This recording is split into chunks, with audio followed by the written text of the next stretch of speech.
Hello everyone, Assalamu alaikum. I hope you all are keeping well by the grace of Almighty Allah. I'm also well. So yeah, it's me Marjan Habib Shifa. আমাকে একটু সবাই জানান যে light sound all ওকে কিনা, আমাকে clearly শুনতে পাচ্ছেন কিনা।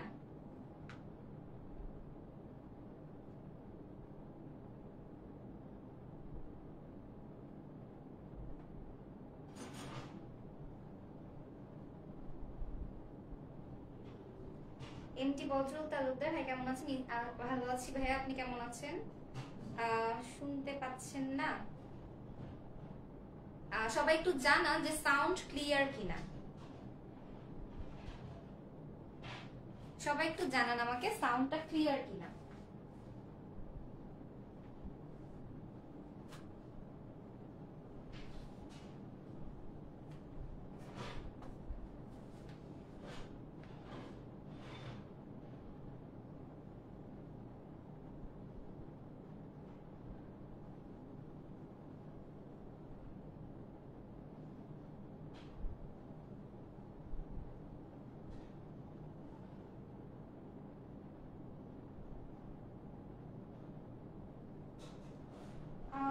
সাউন্ড ক্লিয়ার না হলে কিভাবে কি? আমার এখানে আসলে সব ঠিক আছে, আপনারা একটু দেখেন যে যে বলছেন তার নেটের প্রবলেম কিনা।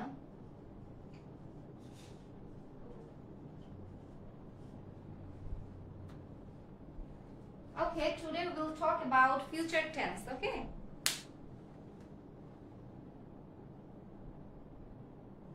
আচ্ছা, so before starting our today's class, please share this video. এই লাইভটা হচ্ছে সবাই একটু শেয়ার করে দেন,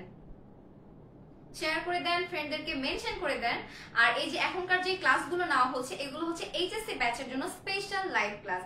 সো যারা যারা এইচএসসি পরীক্ষা দিচ্ছে তারা তো অবশ্যই দেখবেন, আর যারা কিনা দেখছেন এইচএসসি পরীক্ষার্থী তারা আপনাদের ফ্রেন্ডদের মেনশন করে দেন। Rashid Mia, all right, let's start. Thank you. এই কমেন্টটাই খুঁজছিলাম যে আসলে সব ঠিক আছে কিনা, কারণ আমার হাতে যে ফোন এখানে আমি ঠিকই শুনতে পাচ্ছি। ঠিক আছে। সো আমরা আসলে কথা বলবো হচ্ছে ফিউচার টেন্স নিয়ে। তো আমরা তো হচ্ছে টেন্স সবসময় পড়ি, কিন্তু আমাদের সবসময় আমি ক্লাসে এসে একটা কথা বলি যে আমাদের ইউসেজ জানাটাও ইম্পর্টেন্ট। যে আমরা যদি ব্যবহার না জানি তাহলে আসলে স্ট্রাকচার জেনে, ফর্মুলা জেনে আমাদের খুব একটা লাভ হয় না। সো আজকেও ঠিক ওইভাবেই আমরা স্ট্রাকচার দেখবো, কিন্তু ফোকাস করবো ইউসেজের উপর, যে কি কি কোন কোন জায়গায় আমাকে ফিউচার টেন্স ব্যবহার করতে হয় এন্ড কিভাবে ব্যবহার করতে হয়। ব্যবহার জানলে তখন আমার সেই ফর্মুলাটা কাজে দিবে, যে হ্যাঁ আমি এখন ব্যবহার জানি, now I need to use future tense, then you will use it. Okay, so ফার্স্টে কি ফিউচার ইনডিফিনিট। আমরা তো জানি যে ফিউচার টেন্স কয় প্রকার? 4 প্রকার। তো তার প্রথমেই আছে future indefinite. Future indefinite, okay.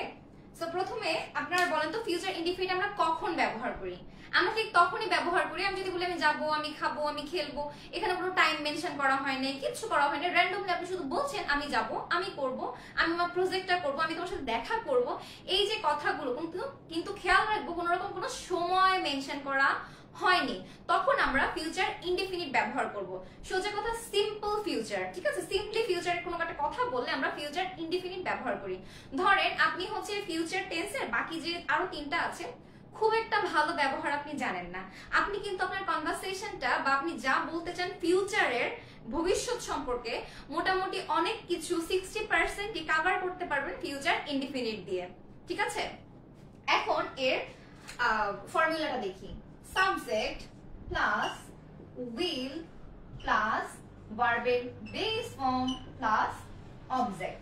Subject plus will plus ভার্বের বেস ফর্ম প্লাস অবজেক্ট। এখানে কি কারো কোনো সমস্যা আছে? এখন আমরা চেষ্টা করব যেটার এক্সাম্পল দিতে।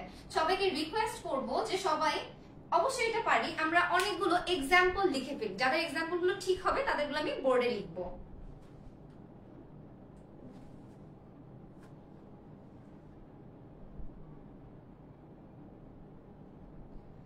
Passive tense most is important for me. Abu Sufiyan, probably আপনার নেট কানেকশনের প্রবলেম অথবা কোনো একটা কিছুতে প্রবলেম, যার জন্য আপনি শুনতে পাচ্ছেন না। এই সাউন্ড আসলে ক্লিয়ার, কারণ আমার এখানেও ঠিকঠাক দেখাচ্ছে। জিসান খান সে I will go to market right now. না, right now না, I will go to market, ঠিক আছে? I will go to market.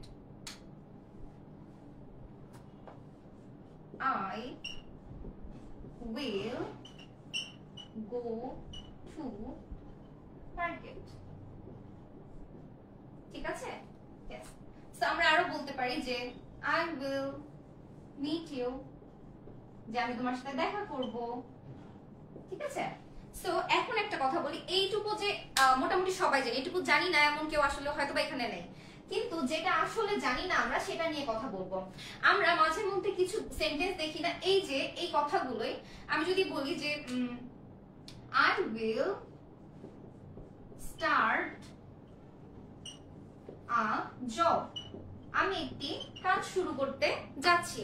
ঠিক আছে, আমি একটি কাজ শুরু করব, কিন্তু আমি যদি বলি I'm going to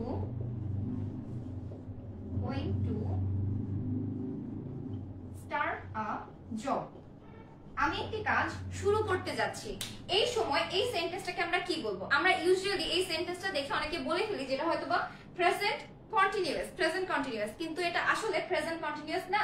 আমি যদি অর্থটা খেয়াল করি তাহলে দেখবেন I'm going to start a job মানে হচ্ছে আমি একটি কাজ শুরু করতে যাচ্ছি, এখনো শুরু করিনি বা এখনো কন্টিনিউ না, আমি এটা শুরু করতে যাচ্ছি।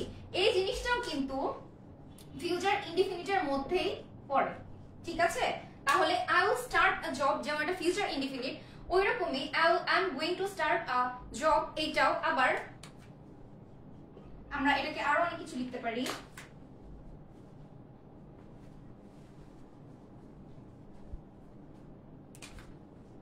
I am going to start my journey. ঠিক আছে, এগুলো হচ্ছে ফিউচার ইনডিফিনিট। এই পর্যন্ত কারো কি কোনো সমস্যা আছে? আচ্ছা, রাইট নাও বোঝাতে মানে এখন করছি এরকম কিছু বোঝায়। রাইট নাও তো আপনি এখন করছেন, আপনি যদি বলেন যে আমি এখন যাব, সো ওইটা কিন্তু রাইট নাও না। রাইট নাও মানে এখন করছেন আপনি। আই উইল গো অথবা I will go market few minutes later, ওভাবে আপনি বলতে পারেন। আমি এখন যাব মানে আপনি এখন স্টেপটাই দেননি। ঠিক আছে, এখন যাব এটা আমি বাংলায় যেমন বলছি যে আমি এখন যাব, কিন্তু আপনি ইংলিশে চিন্তা করে দেখেন, যখন বলবেন আপনি তো এখনো আপনার স্টেপটাই দেন না, তার মানে আপনি রাইট নাও সেখানে বলতে পারছেন না। আমরা ইংলিশটা করার ক্ষেত্রে বাংলার সাহায্য নেই, যেটা আমাদের ব্রেনে আছে অলরেডি, আমাদের এক্সিস্টিং যে নলেজ ওইটার সাথে আমরা বিল্ড আপ করি। কিন্তু সব সময় একটা ল্যাঙ্গুয়েজের সাথে আরেকটা ল্যাঙ্গুয়েজ একদম ঠিক হবে ব্যাপারটা এরকম না। আপনাকে একটা এক্সাম্পল দেই, যেমন আমরা বাংলা থেকে ইংরেজিতে ট্রান্সলেশন করি। ঠিক আছে, এমন অনেক বাংলা আছে যেটা কিনা আপনি অনেকগুলো সেন্টেন্স দিয়ে বুঝাতে পারবেন, কিন্তু কোনোভাবেই এক্স্যাক্টলি ওই ওয়ার্ডটার কোনো ইংলিশ কোনো একটা ওয়ার্ড খুঁজে পাবেন না। তখন আমাকে অনেকগুলো সেন্টেন্স ব্যবহার করে বোঝাতে হয়, আচ্ছা জিনিসটা দেখতে এমন, তারপরে এমন হয়, ওইটা দিয়ে এটা করতে হয়, ওইটার কাজ এটা বলে তখন আমরা বুঝাই। এরকম ইংলিশ থেকে বাংলায় অনেকগুলো আছে, বাংলা থেকে ইংরেজিতেও অনেক আছে, এইরকম ভাবে সবগুলো ভাষার মধ্যেই আছে। সাউন্ড অনেক লো হওয়ার কথা না, আসলে সবাই আমাকে জানান সাউন্ড ঠিক আছে কিনা।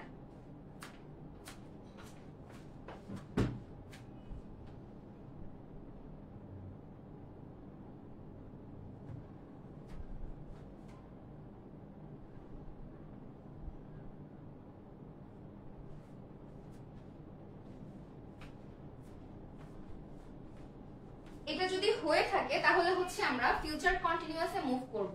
কিন্তু সবাই একটু বলেন সাউন্ড ক্লিয়ার কিনা। আর আপনারা হচ্ছে একটু ইন্টারঅ্যাক্ট করেন টিচারের সাথে, আদার দেন দ্যাট এটা অনেক কঠিন যে আপনাদের সাথে স্টুডেন্টদের সাথে লাইভে এসে ইন্টারঅ্যাক্ট করা কোয়াইট ডিফিকাল্ট, কজ বোঝা যায় না কেউ বুঝছে কি বুঝে না এইসব।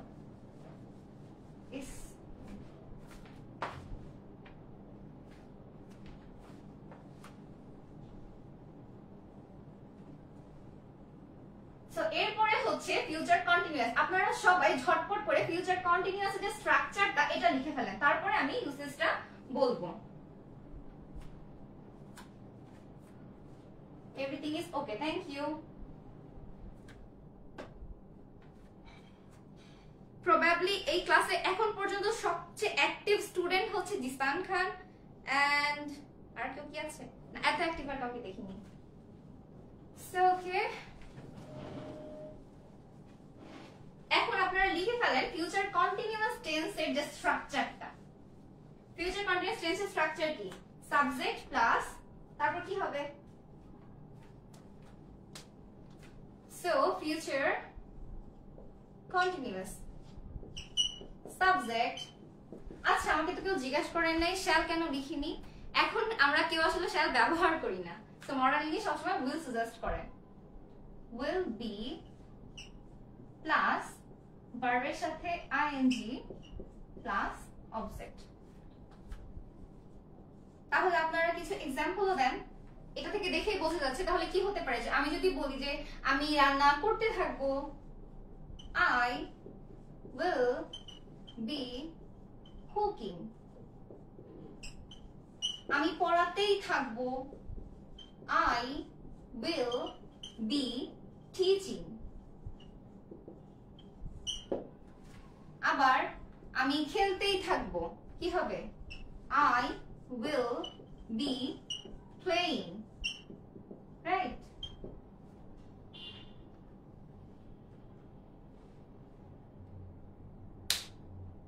I will be making cappuccino, very good. I will be cooking rice, okay. I will be playing, I will be doing class, very good. So last একটা পিক করছি, বাকিগুলো মোটামুটি মিলে গিয়েছে। I will, কে লিখেছে? MD Tanvir Evan, thank you. I will be doing class। এখন আমরা একটা ব্যতিক্রম করব, তার আগে আমি মার্কারটা একটু চেঞ্জ করে নিই।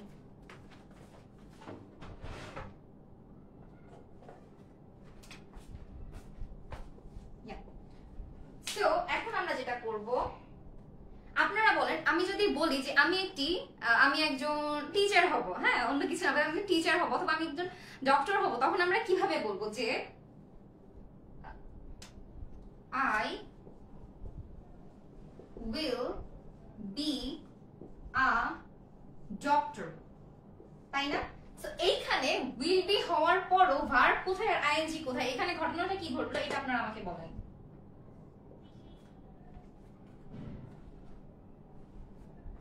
অথবা আপনি যদি এরকম বলতে চান যে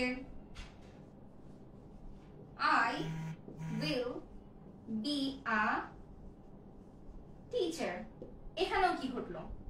সো মনে রাখবেন, এই যে will be, এই জায়গাটা হচ্ছে আমাদের কম্পাউন্ড অক্সিলারি, কম্পাউন্ড অক্সিলারি।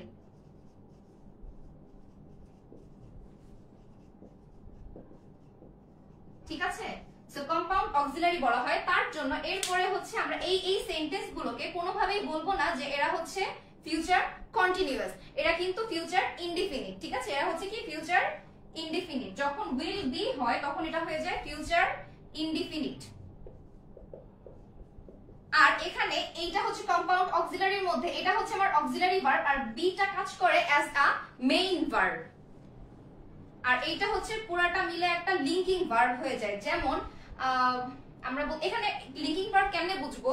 ধরেন এখানে হচ্ছে আমি বললাম যে হি ইজ আ প্লেয়ার, এখানে হি যে প্লেয়ার সে, রাইট? হি যে প্লেয়ার সে, ঠিক এই জায়গায় এই ইজটাকে বলছি আমরা লিঙ্কিং ভার্ব।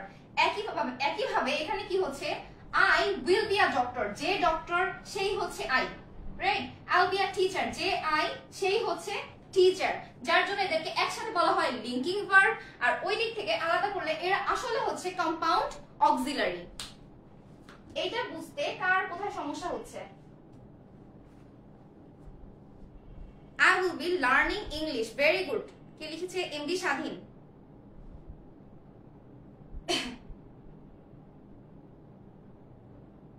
Yes, এখানে বি হচ্ছে কাজ করছে as a main verb and will হচ্ছে কি auxiliary verb। If you work hard, you will get success or you will be succeed, okay?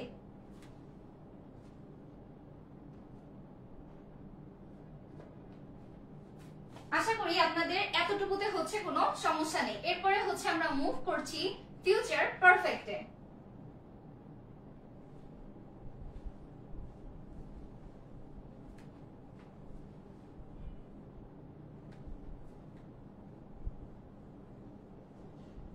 এখন আপনারা ঝটপট ফিউচার পারফেক্টের যে স্ট্রাকচার সেটা লিখে ফেলেন।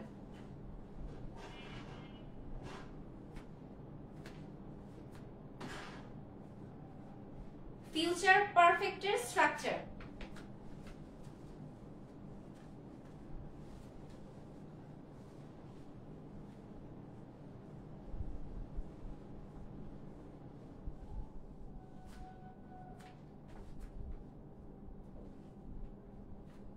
আমি কি আটকে আছি নাকি নেটের প্রবলেম কি আমি জানি না আসলে, কি যে উইয়ার্ড একটা জিনিস, বুঝি না কখন ঠিক আছে আর কখন কি। যাই হোক, ফিউচার পারফেক্ট। সো ফিউচার পারফেক্টের স্ট্রাকচার হচ্ছে subject plus will have plus V3 plus object. এখানে কার কোনো সমস্যা আছে?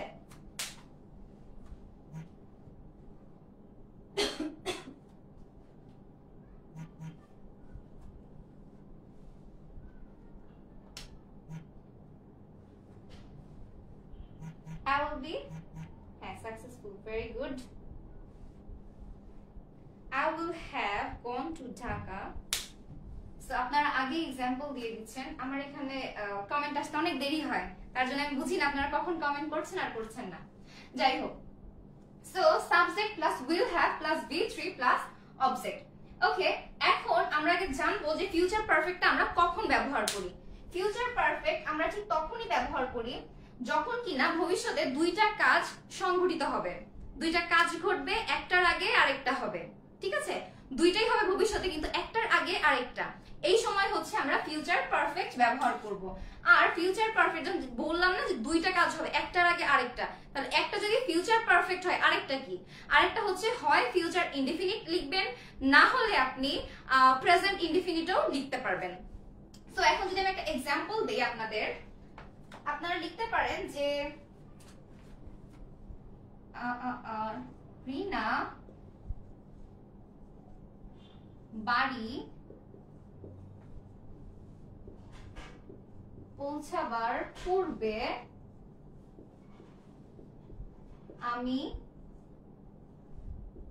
তার বাবাকে জানাবো। সো চেষ্টা করেন এই সেন্টেন্সটাকে আপনারা ফিউচার পারফেক্টে করতে। খেয়াল করে দেখেন, রিনা বাড়ি পৌঁছাবার পূর্বে আমি তার বাবাকে জানাবো। এই যে কাজটা বললাম যে আমি তার বাবাকে জানাবো, আসল কাজটা হচ্ছে আমি তার বাবাকে জানাবো, এটা হচ্ছে ফিউচার পারফেক্টে।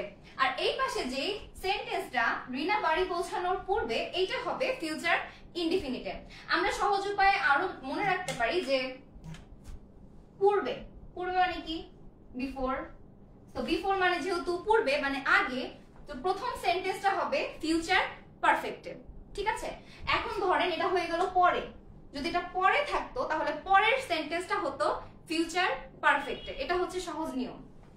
আর বাংলা থেকে ইংরেজিতে ট্রান্সলেট করার সময় একটা কথা অনেকেই জিজ্ঞাসা করেছে এর আগে যে মিস কোন সেন্টেন্সটা আগে লিখবো, এই পাশটা আগে লিখবো নাকি এই পাশটা আগে লিখবো? যে কাজটা আপনি করছেন সেটা আগে লিখবেন। রিনা বাড়ি পৌঁছানোর পূর্বে সে কি করবে ওইটা আপনার ব্যাপার না, ব্যাপারটা হচ্ছে আমি তার বাবাকে জানাবো, এই একটা আইডিয়া থাকে। অথবা আপনি এটা করতে পারেন যে যেই সেন্টেন্সটা পরে থাকে আলটিমেটলি ওইটাই আগে আসে। তাহলে আপনারা চেষ্টা করেন এটাকে ট্রান্সলেট করার।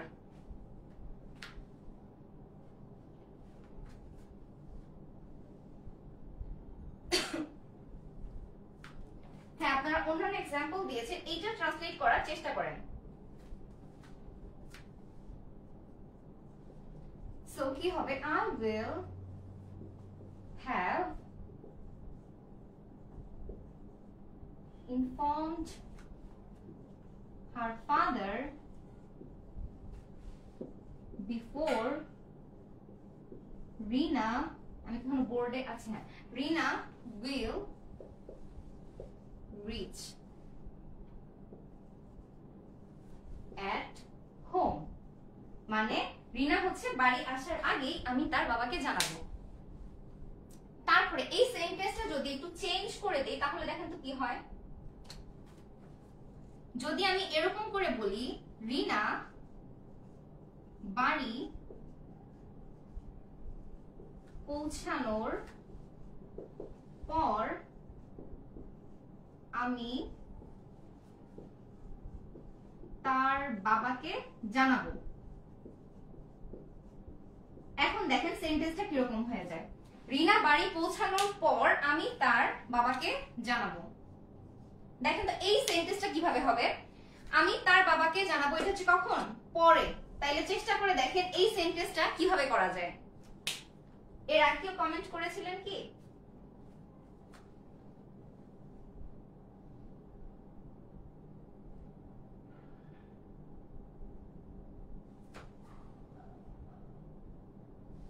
I will have informed her father before Rina will reach at home.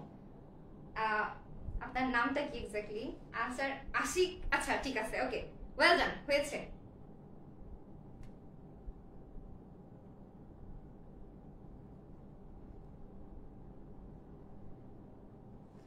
ওকে, এরপরে হচ্ছে পরের সেন্টেন্সটা করি। এখানে দেখেন কি বলেছি, আমি বললাম যে পরের সেন্টেন্সটা আমরা আগে লিখবো, রাইট? সো পরের সেন্টেন্সটা যদি আগে লিখি, এখানে বলা আছে পরে, মানে কি after.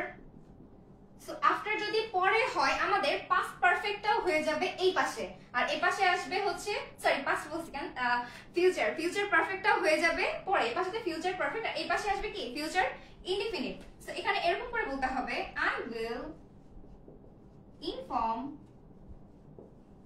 her father after Rina will have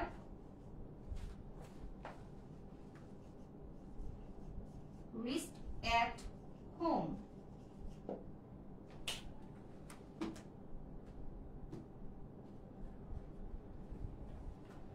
আমার মনে হয় এটা ক্লিয়ার, তবে এখানে আরো কিছু এক্সাম্পল দিব, কারণ এখানে আমি বারবার বলেছি যে দুইটা সেন্টেন্স থাকবে, কিন্তু যদি এমন হয় দুইটা সেন্টেন্স নেই কিন্তু টাইম মেনশন করা আছে, তখনও ফিউচার পারফেক্ট হবে। সো ফিউচার পারফেক্ট কোথায় হবে, একটা হচ্ছে টাইম মেনশন করা,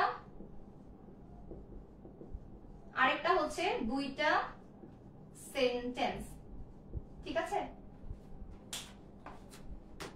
কেউ যদি নোট ডাউন করেন, আমি জানি না আদৌ কেউ নোট ডাউন করে কিনা, যদি নোট ডাউন করেন তো করেন, ভালো কথা, নাহলে স্ক্রিনশট রাখতে পারেন, আর যদি তাও মন না চাই মুছে ফেলি।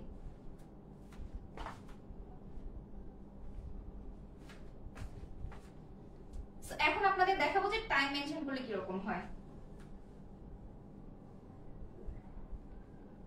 আচ্ছা, আপনারা একটা এক্সাম্পল করতে থাকেন, আপনি এটা লিখতে পারেন যে আমি একদিনের মধ্যে কাজটি কমপ্লিট করব, আমি একদিনের মধ্যে কাজটি কমপ্লিট করে ফেলবো, অথবা সে একদিনের মধ্যে প্রজেক্টটি শেষ করে ফেলবো, আপনি যেটা ইচ্ছা লিখতে পারেন।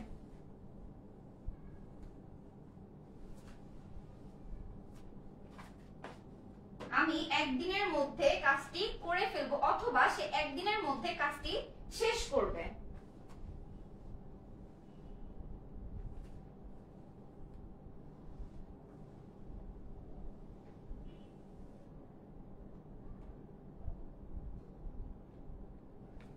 কেউ লিখেন নাই, খুব ভালো। সো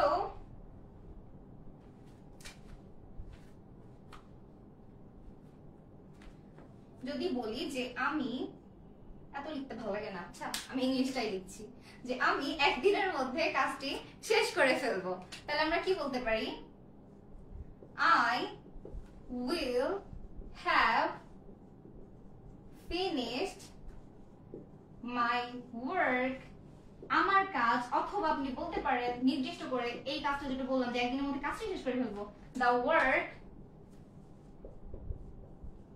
within one day, ঠিক আছে?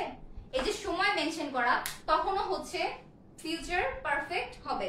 কিন্তু এখন কোয়েশ্চেন এরকম লাগতে পারে না যে সময় মেনশন না করা থাকলে কেমন হবে, যদি কাজটা শেষ করে ফেলবো তাহলে অবশ্যই ফিউচার ইনডিফিনিট, তখন কি হবে, I will finish the work, I will finish the work। আর যদি বলি একদিনের মধ্যে, তখন কি হবে, I will have finished my work or the work within one day।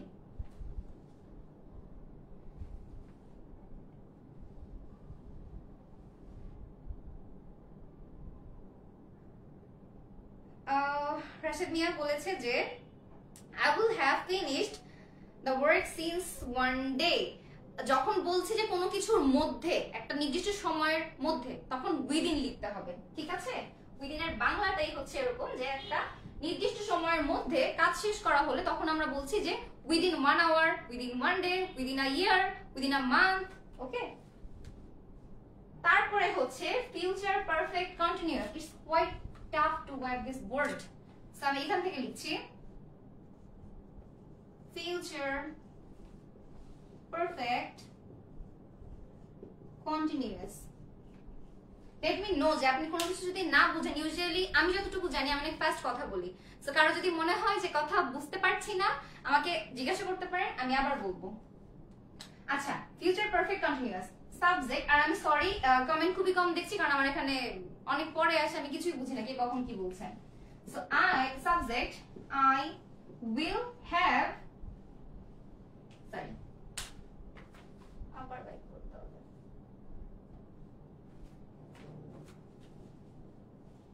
I will have been plus ভার্বের সাথে কি ing plus object. So এখন যদি এরকম হয় subject plus will have been plus ভার্বের সাথে ing plus object, এখন আপনারা নিজেরা एग्जांपल ক্রিয়েট করতে পারবেন না? এখন এইটা কখন হবে? যখন কিনা ভবিষ্যতে একটা কিছু ঘটবে, ভবিষ্যতে কিছু একটা ঘটবে, তার আগে আরেকটা কাজ অনেকক্ষণ চলমান থাকবে। যেহেতু এখানে কি বলা আছে পারফেক্ট কন্টিনিউয়াস, অবশ্যই একটা কিছু কন্টিনিউ থাকবে, কিন্তু কন্টিনিউ থাকবে ঠিক আছে ততক্ষণ পর্যন্ত যতক্ষণ না আরেকটা কাজ হয়। যেমন আপনি বলতে পারেন যে আমি এই কাজটি করতেই থাকবো যতক্ষণ না সে কিছু বলবে, আছে না? আবার আমি খেলতেই থাকবো যতক্ষণ না আমার আম্মু আমাকে বকা দিবে। সো এরকমই, অথবা আমি এটাও বলতে পারি আমি ক্লাস নিতেই থাকবো যতক্ষণ না কারেন্ট চলে যাবে। এরকম অনেক হয়, ক্লাস নিতে আসবো কারেন্ট চলে যায়। সো এরকমও হতে পারে আমি ঠিক ক্লাসটা ততক্ষণ নিতে পারবো যতক্ষণ না কারেন্ট চলে যাবে। সো এই যে কথাগুলো বললাম, একটা কিছু কন্টিনিউ থাকবে কতক্ষণ পর্যন্ত যতক্ষণ না আরেকটা কিছু ঘটে। সো আমি এরকম বলতেই পারি যে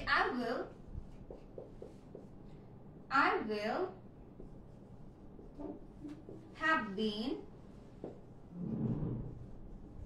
doing this work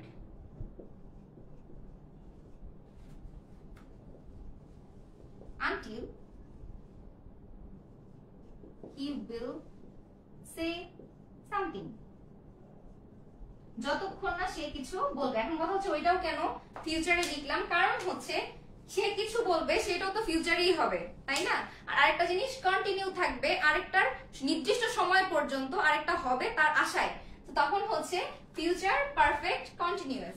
আর আরেকটা জিনিস হচ্ছে ফিউচার পারফেক্ট কন্টিনিউয়াস এর ব্যবহারটা খুবই কম, কিন্তু ফিউচার ইনডিফিনিট, ফিউচার কন্টিনিউয়াস এই দুইটার ব্যবহার অনেক বেশি। আর ফিউচার পারফেক্টের জায়গায় আমরা ম্যাক্সিমাম টাইমে কি করি জানেন? ফিউচার ইনডিফিনিটটা ব্যবহার করে ফেলি। কারণ ফিউচার ইনডিফিনিট আর পারফেক্টের মধ্যে তফাৎ এইটাই, যখন কিনা সময় আসে অথবা দুইটা সেন্টেন্স একসাথে থাকে, ঠিক আছে? সো ইয়া, ফিউচার টেন্স এই পর্যন্তই। ফিউচার টেন্সে আর কিছু বলার নেই। আপনারা কতটুকু বুঝেছেন সেটা আমি জানি না, আমি ট্রাই করেছি। সো এরপরে নেক্সট দিন আমাদের ক্লাস হবে হচ্ছে ভয়েস চেঞ্জের উপরে। এখনো বলছি, ক্লাসের শুরুতেও বলেছি, যারা কিনা এইচএসসি পরীক্ষা দিবেন তারা হচ্ছে অবশ্যই ক্লাসগুলো দেখবেন, এগুলো তো ফ্রি ক্লাস। আর তার থেকে বড় কথা হচ্ছে ফ্রেন্ডদেরকে মেনশন করবেন, সবাই একসাথে শিখবেন। এবং আমাদের এইচএসসি শিক্ষার্থীদের জন্য হচ্ছে কোর্স আছে এইচএসসি ইংলিশের উপরে, যেখানে আপনারা ফার্স্ট পার্ট সেকেন্ড পার্ট দুটোই পাচ্ছেন। সো ইয়া, যদি আপনার মনে হয় যে একটা ভালো প্রিপারেশন নিতে চাই ইংলিশে, তখন আপনি কোর্সটিতে ভর্তি হয়ে যাবেন। So yes, that's it for today. আল্লাহ হাফেজ।